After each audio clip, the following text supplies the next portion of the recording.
Hey guys, it's Mint, and for my 40th video, I will be doing a recap of the first game of one of the tournament that I've just recently joined, which is called Dawn of a New Era Cup.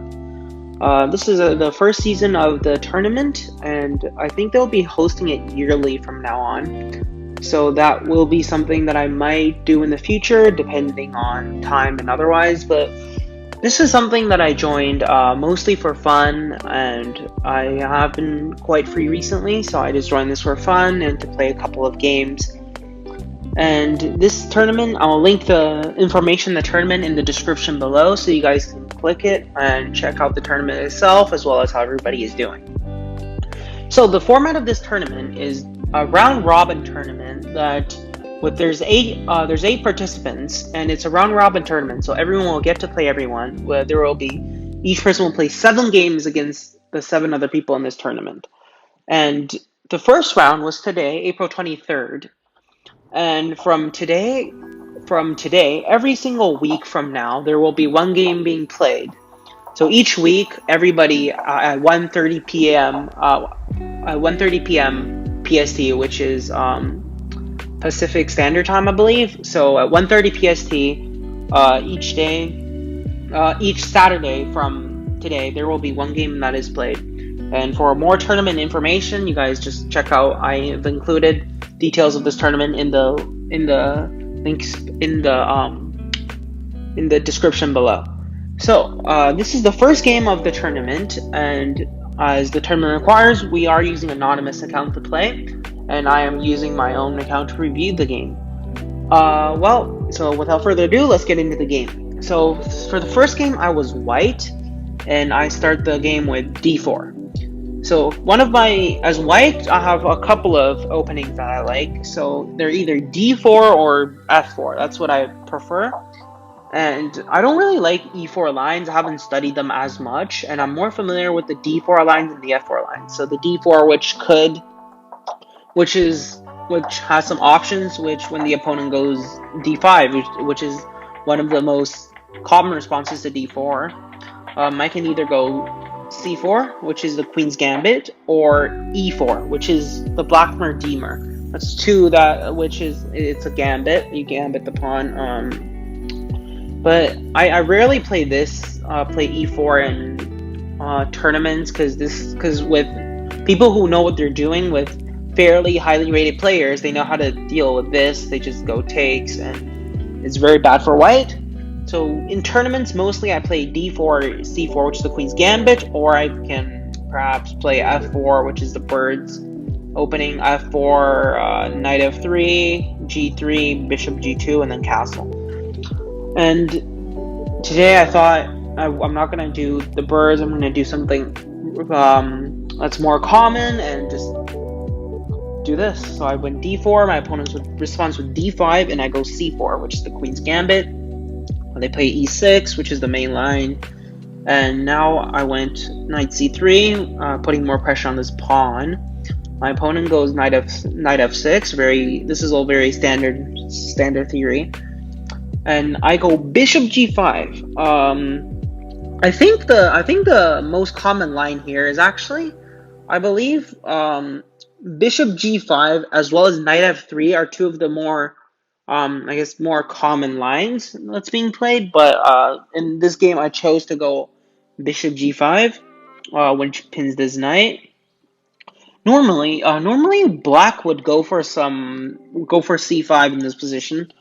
Just normally this black would go c5, and basically what happens is black would play c5, and white would probably play something like e3, and then black has 2 options: c takes d4, and then I can go either takes with the queen or the pawn, or they can take this way, and then if they take this way, you can take with the bishop, but I usually prefer going knight f3 here, and I like this much better, because this pawn, you cannot protect this pawn. You can't save this pawn. If you try to go b5, just knight takes pawn, and this pawn's still gone. You can't really save this pawn per se. And there's really nothing black to do. So c5 is I think the most common in this position, but my opponent didn't go for this c5 line, so my opponent actually went for bishop e7.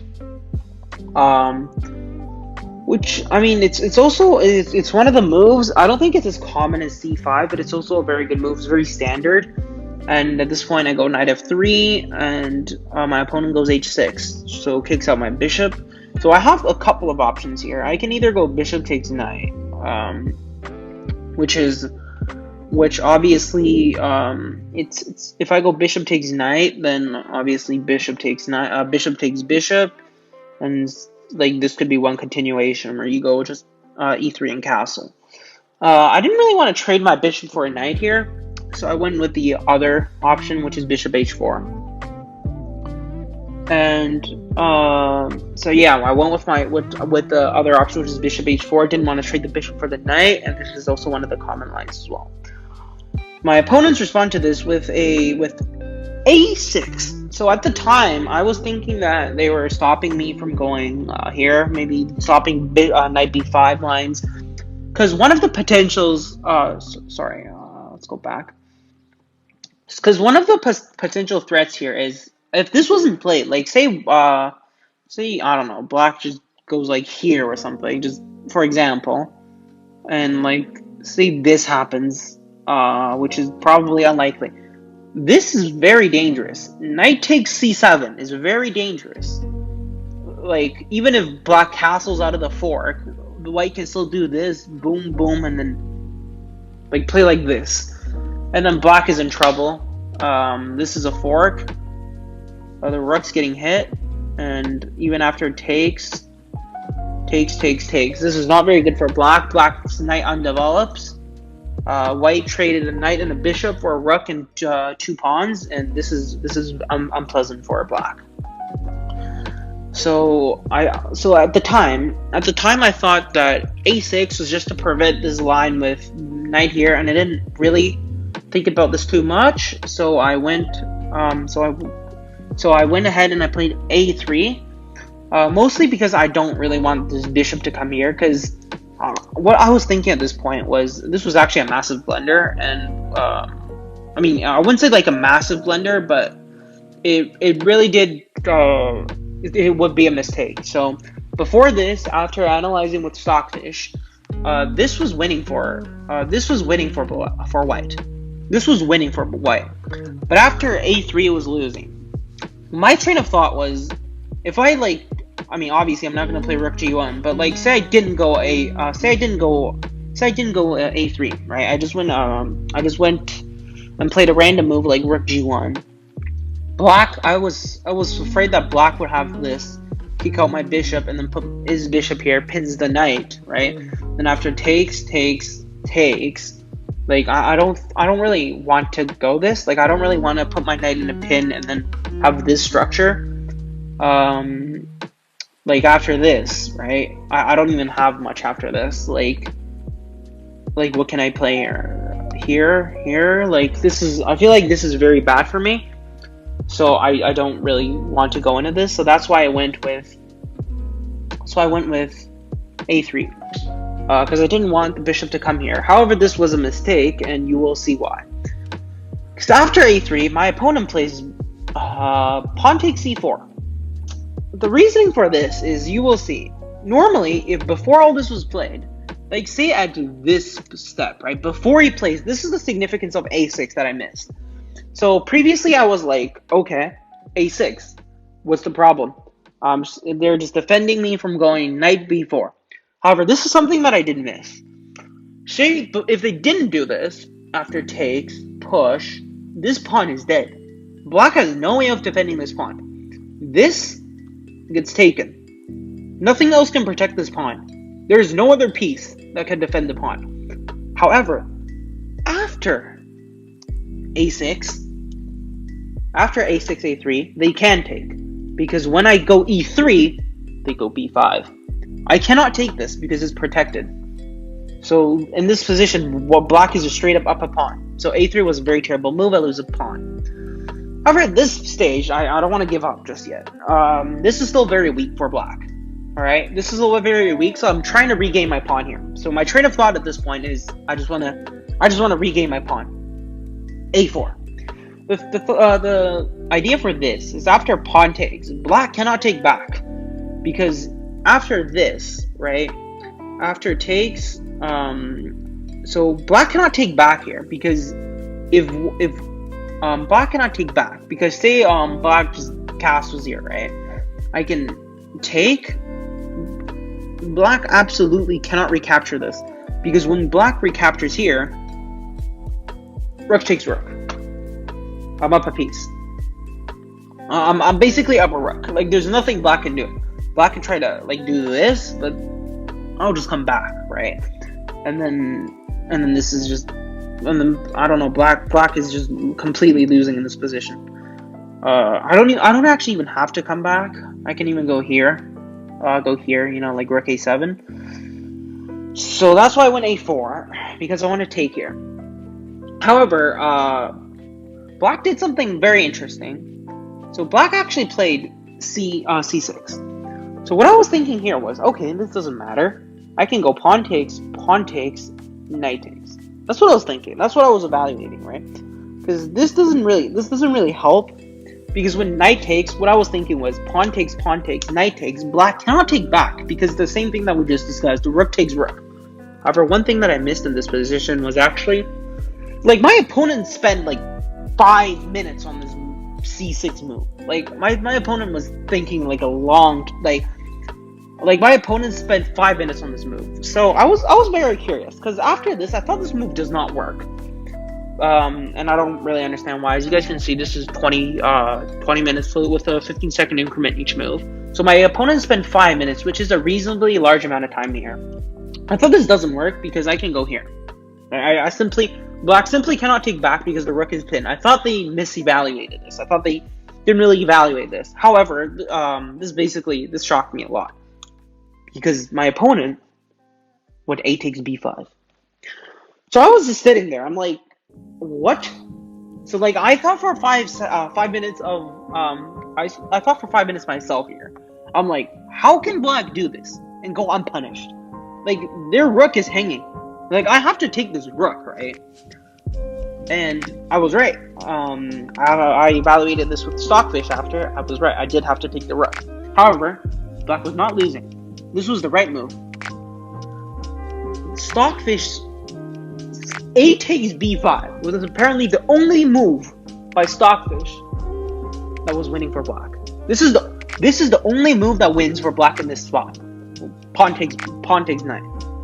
And the reason for this is, you'll see when I go rook takes rook, black isn't scared. Bishop b7. What do I have to do? I have to retreat. Right? I have to move my rook back, because I cannot go attack this bishop, because then I run into this.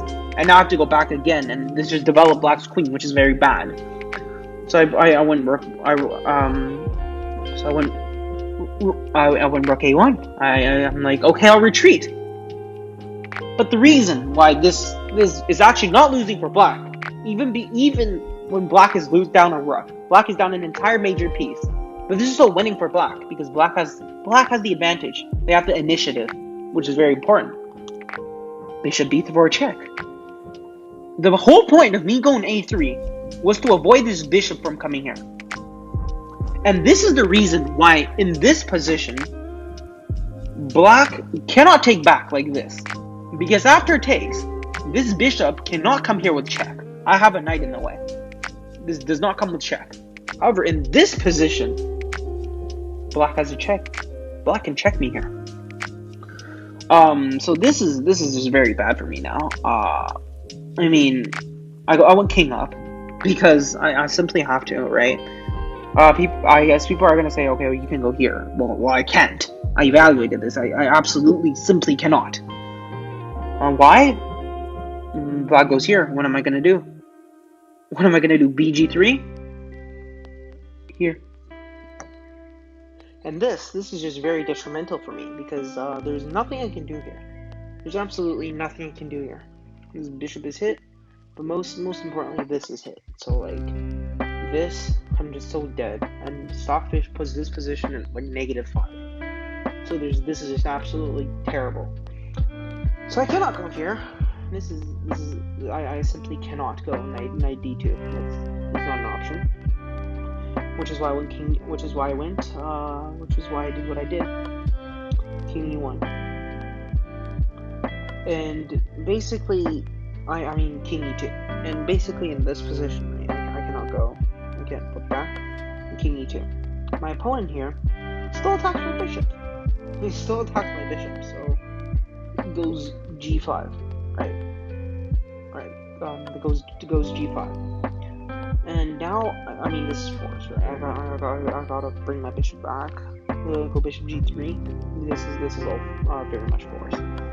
And this is already very bad for me. And then my opponent makes another great move. Knight d5. So the idea of this is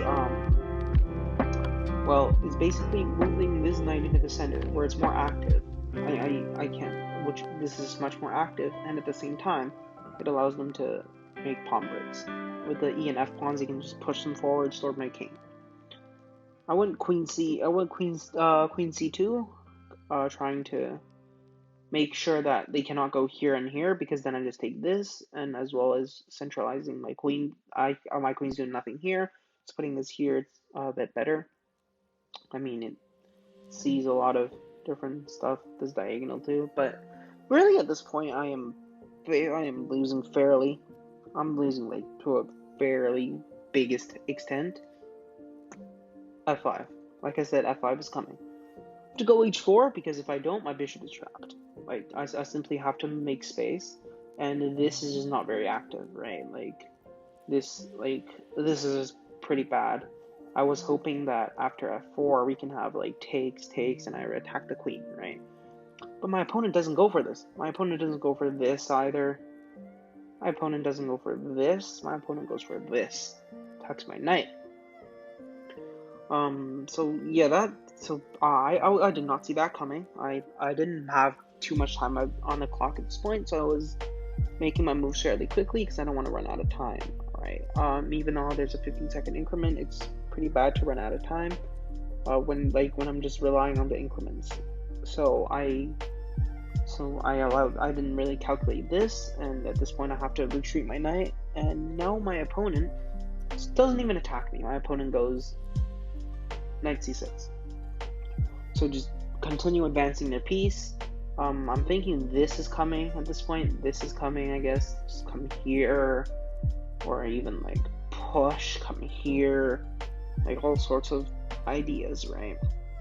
And I went back because I kind of want to. This bishop is really dead at this spot right now. He cannot go out this way. He cannot go out this way because this bishop is trapped, blocking his pawn, and I'm trying to free up this, I guess. And maybe making my king in a safer square at this point. My opponent does exactly what I thought, knight here, and with the idea would be to put their knight here. Maybe not like at this moment, but say I didn't do anything. Like I'm obviously not going to go here, but say I didn't do anything. Black can go here. Bishop takes, right? And this is just completely losing because I literally cannot take. I get forked, right? I cannot take like this. I get forked. So I absolutely cannot allow black to put their knight here, to get into this position, because after takes I cannot recapture. So I went here. So okay, you can take my knight. I won't recapture. I'll take your rook. Right? That was my idea of like a little counter attack. I'm still very much losing at this position. White is lost thoroughly at this position, but I guess this is a little bit. I'm trying to make a little bit of counterplay. Castles. Black simply castles their rook out of danger. Now I literally have no moves. E5, E4, I'm trying to attack this knight. Okay, you can have my knight, but then I'll have yours. I won't recapture. Knight B6. You just run away. And now, like this position, I've ran out of attacks.